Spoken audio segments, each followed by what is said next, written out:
நான் யூரோப்லேருந்து ட்ராவல் பண்ணுறேன். நான் யூரோப்லேருந்து ட்ராவல் பண்ணியிருக்கேன். நான் 28th துபாய் ஏர்போர்ட்டில் லேண்ட் ஆனேன். துபாய் ஏர்போர்ட்டில் லேண்ட் ஆகி ஃப்ளைட் வந்து ஆக்சுவலாக டிலே ஃபஸ்ட்டு இனிஷியலாக ஒரு 2 hours டிலே. அதுக்கப்புறம் வந்து 2 hours வந்து கேன்சல் ஆகிடுச்சு சொல்லிட்டாங்க. துபாயில் இருக்க எல்லா ஃப்ளைட்டும் கேன்சல் ஆகி என்ன சிச்சுவேஷன்றது தெரியல. எல்லாரையும் எஸ்கலேட் பண்ணி நியர்பை இருக்க ஹோட்டல்ஸில் எல்லோரும் தங்க வச்சுட்டாங்க இனிஷியலாக அன்றைக்கி. அதுக்கப்புறம் என்ன டீட்டெயில்ஸ் எதுன்னு சொல்லலை. இன்றைக்கி வந்து எமர்ஜென்சியாக எமிரேட்ஸ்லேருந்து காண்டாக்ட் பண்ணி, ஏர்லைன்ஸ்லேருந்து காண்டாக்ட் பண்ணி, ஆமாம் கவர்மெண்ட் சப்போர்ட் பண்ணி எமிரேட்ஸ்லேருந்து காண்டாக்ட் பண்ணி அர்ஜென்ட்டாக துபாய் ஏர்போர்ட் வர சொன்னாங்க. நாங்கள் எல்லோரும் வந்தோம். இங்கே வந்துட்டோம். ஆக்சுவலாக அரேஞ்ச்மெண்ட் பண்ணி வந்துட்டாங்க.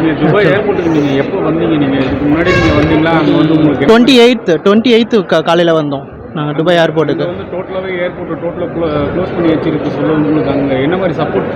இல்லை, நல்ல சப்போர்ட் இருந்துச்சு. ஏர்போர்ட் சைட்லேருந்து நல்ல சப்போர்ட் இருந்தது. ஏர்போர்ட்லேயும் யாரும் எக்ஸ்பெக்ட் பண்ணலை ஆக்சுவலாக இவ்வளோ இஷ்யூஸ் இருக்கும் அப்படின்னு சொல்லிட்டு.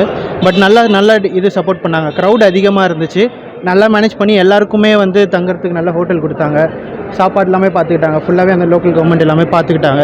ஸோ ஏர்லைன்ஸ்லேருந்து கன்ஃபார்ம் பண்ணி இன்றைக்கி வர சொன்னதும் எல்லோரும் உடனே வந்தோடனே நம்மளுக்கு அரேஞ்ச் பண்ணி கொடுத்துட்டாங்க ரிட்டர்னு. ஸோ இன்னும் அன்எக்ஸ்பெக்டட் தான். என்னோடய பேர் தேவகுமார். நான் வந்து சைதாப்பேட். ஆமாம், நான் உள்ளே இருந்தனால எங்களுக்கு தெரியல. பட் சவுண்ட் கேட்டு தான் இருந்துச்சு ஆக்சுவலாக. ஸோ பட் அந்தளவுக்கு ஒன்றும் பெருசாக தெரியல. பட் சத்தம் மட்டும் கேட்டிருந்தது. வெளில எதுவும் போகக்கூடாதுன்னு சொல்லியிருந்தாங்க லோக்கல் கவர்மெண்ட்டில். ஸோ வெளியே போகல ஆக்சுவலாக. எல்லாேருக்கும் லோக்கல்லேருந்து மெசேஜ் வந்துச்சு, சேஃபாக இருந்துக்கோங்க, யாரும் வெளியே வராதிங்கன்னு சொல்லிட்டு. அதனால் யாரும் மோஸ்ட்டாக வெளியே போகல.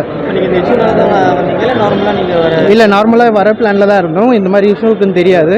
துபாய் ஃப்ளைட்டு மாறும் போது நடுவில் இந்த மாதிரி சிச்சுவேஷன் ஆகி ஃப்ளைட்டு கேன்சல் ஆனோடனே அங்கேயே ஸ்டே பண்ணுற மாதிரி போச்சு. சென்னை நான் என்னோடய வெக்கேஷனுக்காக வந்திருக்கேன். நான் தேவகுமார். சரி, ஓகே, தேங்க்ஸ்.